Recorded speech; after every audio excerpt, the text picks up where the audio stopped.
So you admit it. You need help with your decor, your interior decor, your home, the stuff you put in your home. Maybe you clicked on this video because you're like, yeah, I don't have a sense of interior design and I need Paige to tell me what to do.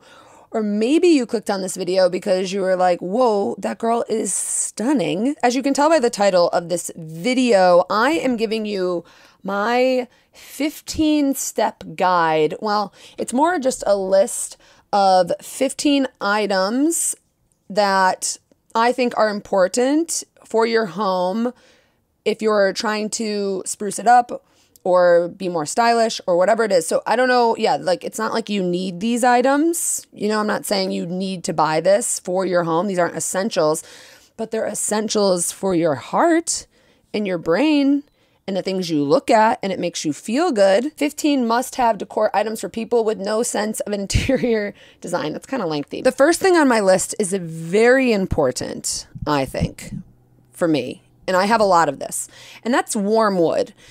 Not everything in your place has to be warm toned wood, especially if you're in a more cooler toned apartment or if that's more your style. But you should always have at least one touch of warm wood. If you live in a boring gray apartment with gray vinyl fake wood flooring, I think it's important to have at least, you know, a wood credenza or a wood wall unit or really even just like a wooden lamp. I think one touch of warm wood is very helpful for a space, and that is definitely top priority on my list, especially if you're renting a place that's tile or doesn't have warm wood flooring. You have to have a touch of warm wood, even in like a picture frame. It could really be anything, but it can really help a space. I did a video called How to Decorate Your Boring Gray Apartment, and within that, I added a lot of warm-toned wood pieces, and I think it just helps, I don't know, make the place feel less sterile. So that's numero uno. Next on my list for a stylish apartment, for you all that don't have taste, everyone has taste. You just have to discover it. But my next thing on the list would be at least one unique or vintage piece of art. You could have a whole gallery wall of collected art from Target or Home Goods, but if you add in one piece that is vintage that you found at a yard sale or something someone made for you or an old piece that you inherited from grandma, that will change the whole look. Look at this gallery wall. This is a fake gallery wall I put together for you all, Target. And now let's replace two of the art pieces with, you know, something vintage or unique. It just helps it in the slightest. So that's tip number 2. From me to you, get one piece of unique art. Doesn't need to be everything, but it will really help the space just feel a little more curated and more personal. And if your space feels personal to you, you automatically have style. That's what's fun about interior design. I can appreciate any type of interior design if it's specific to who you are. I think I critique more so when it's people following the trends or, you know, just going too deep into one style and it just doesn't feel like it's really what they like. It's like they're just following what's online. And I think if you want to make your space feel like it's stylish, all you have to do is enter in some personality. All you have to do is be yourself. That's the key. The next item you need is a mirror. I think everyone should just have the IKEA Hovet mirror. It's inexpensive, it is big, and it just looks good. It's lasting, it's timeless, and having a large mirror anywhere in your place, you just need one. You also could get, you know, you don't have to go large. You could get like a unique mirror or just a general mirror. You just need a mirror somewhere. But the IKEA Hovet mirror I've recommended in pretty much every video. I just think having a giant reflection of yourself, you look at yourself every day and then you have to say, I love myself. You're forced to look at yourself and love yourself. All right, we're getting off topic there. But it really does just open up the space. It provides more light. And it's just an easy way to fill up that blank wall. It looks, I have one in my house And Kate has one in her living room. Everyone get the IKEA Hovet. Also, they're on Facebook Marketplace a lot. So if you don't want to buy it new, I feel like you always can find one. But anyways, yeah, just get a mirror so you can look at yourself. This one is really important to me, and it really has to do with what I said literally 2 minutes ago about your space is stylish if it has personality. And I think all of your collectibles or funny little quirky items or things you have inherited should be on display. I think if you have at least a few items that are kind of random, it brings in some personality to the space. For example, I have a little shelf in my living room and I have like a little miniature collection, a little mini table, a little mini lamp, and a little mini tomato, and people love it. I think when they come in, they're like, whoa, this is so random. It's like, do people love it? But at least have one area in your house that has, you know, just some fun, quirky things. Even if your partner has like action figurines that they collect, I think that's kind of fun to display. I think taking the quirks of you or whoever you live with and showcasing them, people love that. People love authenticity. But definitely don't go overboard on this. You don't want like a bunch of junk out, you know, just little things here and there. That automatically makes your home stylish. It's not even that they have to be cute things. Again, just personality. Okay. I've talked about lighting in pretty much every video ever. Constantly talking about lighting. The overhead lighting, whatever. If you want to have it on, sure, at least have a good bulb, which I'm going to get to. But you should have at least one lamp that has a shade. Although I love, you know, a cool mid-century little desk lamp or a metal lamp or whatever, I think one lamp with a shade provides some extra fabric and texture to the space, and it kind of glows the room in a different way compared to, you know, this type of light. So you have to have, you don't have to, but okay, you have to have one lamp that has, you know, a fabric shade. It could be mini. I have this mini one in my kitchen, and that's actually the only lamp in my house that is a fabric shade. But it's important to me to have that because it just gives a different, softer glow. So if you don't have any desk lamps or table lamps or whatever, get one that just has a nice fabric shade and it just glows the space. I mean, you could even do like a rice paper thing, whatever you want. Remember when everyone was saying open shelving is out? No more open shelving.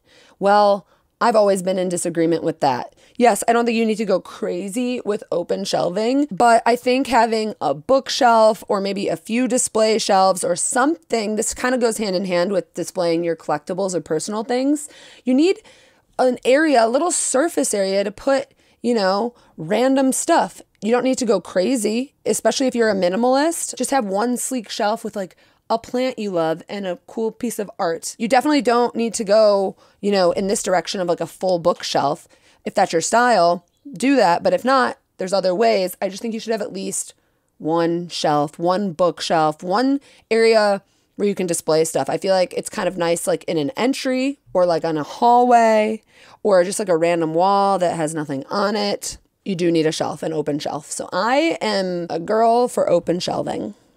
I've never been against it. And that's mainly because I love to display stuff that I've collected. I mean, my place here, the cabinets in my kitchen are glass so you can see my dishware. So I kind of like that. I'm like, you can see the dishware, but it's not open shelving. But if I did have closed cabinets, I probably would have installed some type of open shelving shelf or something in my kitchen.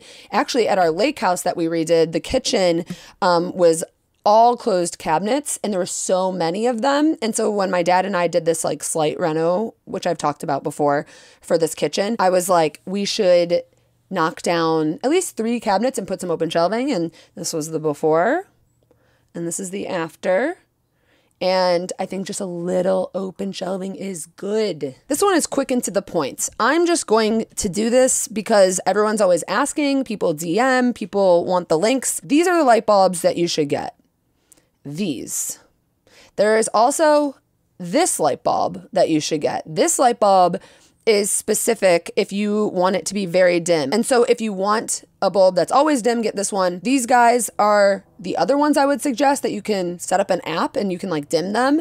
And then there's also these guys, which you could get and get a plug-in dimmer. I have a plug-in dimmer as well. That's it. No one ask me about bulbs again, and if you do, I will link it down below. Or if you want links to these things, go sign up for my newsletter. I've been linking stuff there. This is a made up thing I just made up. But I do follow this rule. And it's kind of like the rule of 3. When you're designing your home or picking out furniture for your home, everything should be from a different era of design. And I've talked about this many, many times on my channel. But when you look around your space, you should be able to pick out maybe 3 different eras of design. You know, oh, that thing is mid-century. That thing is Art Deco. That thing is French. You should have at least 3 different styles in your house. So if you're looking around your space right now, take a look and point out different eras. If everything is modern and trendy, that's when you need to say to yourself, what other areas of design could I incorporate in the space? And I think that's my whole design approach in general, is just mixing all different styles of design. Get some Danish, get some industrial, whatever it is, you gotta incorporate these pieces. Actually, this is an interesting touch that I put in my bedroom. I got this very industrial cabinet, and hi, welcome to my bedroom. And we're going to take a quick little break to talk about today's sponsor, MEJURI. I would say that I now have quite the collection of MEJURI jewelry. Not only is it good quality, I also really love their timeless designs. They keep it classic while mixing in a few trends, which is my whole thing. I also really love bold jewelry. So these Stevie Hoops were pretty fun. A good way to, you know, spice up this plain brown long sleeve along with this chain necklace. If you're a fan of using jewelry to spice up an outfit like I am, that truly is how I make my outfits unique, because I do invest in very simple clothing. And so my jewelry collection is very important to me. And if you're the same, you can shop everything I'm wearing down in the link below in the description. Thanks again, MEJURI, for sponsoring this video. I really am a huge fan. You've got great quality jewelry. And now I'm gonna go to a coffee shop and wear this exact outfit. I do have basketball shorts on below this, but again, it's all about the mix. All right. Back to the video. Bye. The only reason I was able to do that is because I have nothing else like this in my place. This isn't quite my style necessarily, but because I really didn't have anything industrial in my place, I was like, this cabinet does work. And that's what's fun about all of this. You can kind of like mix and match. And again, it makes the space feel more personal, and it just feels less themed. And I think that's why when you follow too many trends, it can just start to feel really outdated really quickly. And also that means a trend can be one of the 3. You could do, you know, minimalism and Art Deco. That's kind of a fun combo. And then trend could be the 3rd. But you have to, you know, make it the 3rd. 1, 2, 3, trend. Don't be trend. Something, something, trend. What should I call this rule? Because it's like the rule of 3 is so boring. If you can't paint anything in your house, paint your bathroom. If you're renting a place and they're like, you can't paint it, you can paint your bathroom. Well, I guess still have it signed off from your landlord. My landlord here, when I moved in, he was like, you can't paint anything. And I was like, that's totally fine, because it actually is painted really nicely. But after, you know, like 6 months of living here, I was like, well, the bathroom's white and it's boring. And so maybe he can just let me paint the bathroom. So I put together a little pitch board and I was like, hey, would this be okay if I did this? I'll paint it back white at the end when I move out if you want. It's just a bathroom. It's small enough, and it made such a huge difference. So if you're in a spot that doesn't allow paint, at least paint your bathroom. Or if you're just too lazy to paint, or you don't want to paint something big, paint your bathroom. And paint the ceiling of your bathroom. I think like the full painted bathroom is what's really fun. So do that if you can. Put a little pitch board together. Truly, I feel like a landlord will let you do something small to a space if you show them what you're going to do. I think it's just different when you have like an example of like, hey, this is what you might like this. kind of thing. This brings me to my next point about bathrooms. Get anything but white towels. White towels are nice because you can bleach them. It's easy to clean. But if you live in a very sterile place or your bathroom is super outdated, one way to really spruce that up is having a unique bath towel. I feel like Zara Home has some good ones. There's always some cool stripe ones. Target has them.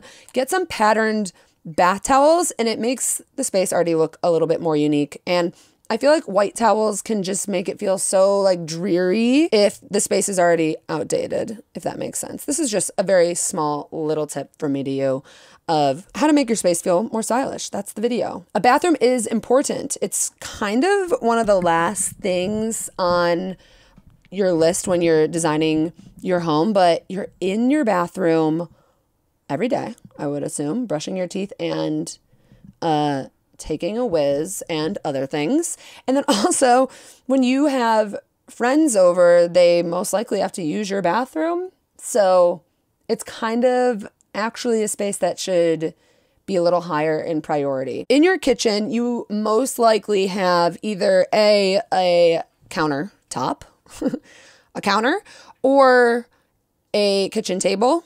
I'm assuming one or both of those are in your kitchen. And I think it's very important to have a bowl, a wooden bowl or whatever it is, or a tray that you can display things on. I think that's one really easy little tidbit to make the space look and feel better. Anything that you can eat or a plant or florals in a vase, anything like that should always just be on display and on your counter in your kitchen. So having a bowl or a tray that you kind of just rotate things through is very necessary.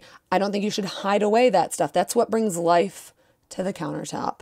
And once you get a bowl or a tray, you never have to switch it out. You just switch out the fruits and veggies that are in it. Have maybe a vase on the tray that also stays there all the time, and you can just, you know, plop in some things that you foraged outside, or if you go to Trader Joe's, or I'm always buying tulips from the grocery store. I'm always getting orange or yellow tulips. It's one of the easier ways, but I'm also always foraging, getting some branches. And I think if you already have a vase and a tray on display, you'll be more likely to like keep filling it up, if that makes sense. So you really don't have to do anything else to your kitchen if on your counter you have something on display. I'm on display, on display. What's that song? I'm on display, on display. Now pulling back to my rule of 3. This actually is outside of that because I think this is actually a very necessary item that you need to have in your house. And it could be anything, but it has to be classic. I'm talking about a classic piece of furniture that everyone loves and truly never goes out of style. It lasts the test of time. Your grandmother had it, and then your mom had it, and now you have it. You need one classic piece. Sometimes Kate and I talk about how we're always looking for that unique lamp or that special table, which always makes sense. But sometimes we're like, we need a boring classic piece to ground us. But it's true. Like in your house, you need some classic or just one classic boring piece that isn't something unique. Does that make sense? Because truly, we'll look around our homes, Kate and I, and we'll be like, whoa, everything is like amazingly curated. I love that, but let's just throw something boring for once. Classic. Boring is probably a bad word, but I've been showing you some examples of what I think a classic piece is, but whatever's classic to you, you should incorporate that. Again, it's, I guess that could be in the rule of 3, but I think it's outside of that. I think you still need one classic dresser. And I want to end on this one last tip of mine. This is an investment. This is definitely an investment piece, and I'm not talking about a rug, which weirdly didn't make the list. Window treatments. This should be something you invest in. And it's important because you can't really buy vintage window treatments. When we talk about furniture or rugs or anything like that, I'm like, you could thrift this. You could find this on Facebook Marketplace, whatever. Window treatments, you cannot do that unless you get lucky. The measurements are too specific. what you need is too specific. If you find them on Facebook Marketplace, sure, that's great. But it's, you know, I highly doubt that you're going to find vintage curtains. This is kind of the one area that I think you should invest in. One, if you get a really good bamboo Roman shade, you can use that at every house. You really can. I think investing in a Roman shade specifically is very smart. It can really make ugly windows look good. If you have those new build windows that aren't that cute, get an internal Roman shade, invest in it. This is kind of the one area where I'm like, you should just spend some money on window treatments. They make a huge difference. It's pretty wild. And that goes hand in hand with curtains because, again, you're not going to find vintage curtains really. So investing in good curtains is super important. If curtains and important in the same sentence is too much for me, apparently. But with curtains, you can take them to any place you live. So investing in a neutral curtain option will never be bad. It will never go out of style. You can bring it to every place. It could really go in any room. I think that's where you really want to splurge. If you think about it, your house, you know, you have a lot of windows, I'm assuming, or a few windows, but it's just such an eyesore if it's not good. So it may not be something that everyone is always commenting on when they come over. Most people might comment on your art or smaller decor pieces. I don't feel as though most people are looking at your window treatments. I mean, sometimes. Also, good blinds, good curtains are good for a rainy day when you want to lay on your sofa and put everything down. That's what I do. I put all of my blinds down and I lay on my sofa and I watch Love is Blind or The Golden Bachelor. I've been watching that. Wailing. Is that wailing? You know, that type of cry? That's me on The Golden Bachelor watching it because, or the Golden Bachelorette. For some reason, I have such a soft spot for old people. I used to volunteer at nursing homes when I was younger. And then I also volunteered at an Alzheimer's nursing home in high school. I've been very involved with old people for whatever reason. They have such a soft spot in my heart. And when I watch The Golden Bachelor, I'm like, I have to take breaks. I'm crying the entire time. Golden Bachelorette. It's just such a cute show. And like all these men, it's just like they're all in like their 60s and a lot of them are widows and some are like divorced. And I think for a lot of them, this like brotherhood of like all living in a house and supporting each other, I feel like a lot of them never have had that. Their wife dies and their kids are, you know, doing their own thing and they're alone in their apartment. And then a lot of them who have come on the show have expressed being like, it's just been like the time of my life, like hanging out with these guys. I don't know. It just literally makes me want to cry. I can't even think about it. Wow, what a tangent. But that's the end of the video anyways. Invest in good window treatments. Yeah, that's it. That's it. Hopefully this was helpful. I was trying to really give my 15 things. Like when I move into a place, besides, you know, getting a sofa or some like essential things, these suggestions are a way to make you feel like you have style. Well, you do have style. You do. Truly, you have good taste if you just stay true to yourself and what you like. And sometimes that's hard to discover, especially with all of these social media accounts, TikTok. I mean, it does help you discover your style, but I think a lot of people just kind of copy or mimic what they see online. And I think if you take bits and pieces of that, you can curate a home with what you like, with what you see online, with, you know, inspo from your friends, whatever it is, as long as it's true to who you are. Like if you like the color purple or pink, don't listen to me. Actually, recently I've been kind of into purple. Not fully, but it's not as hated. Pink is still the most hated for me. That's that. Adios. I'm going to go inside. What time is it? Actually, this is an early morning video. It's 10:30. I'm really on one this week somehow. I think it's because I bought more tea. I know this has a lot of sugar in it, but I like it. So, love you. Love you. Love you. Bye.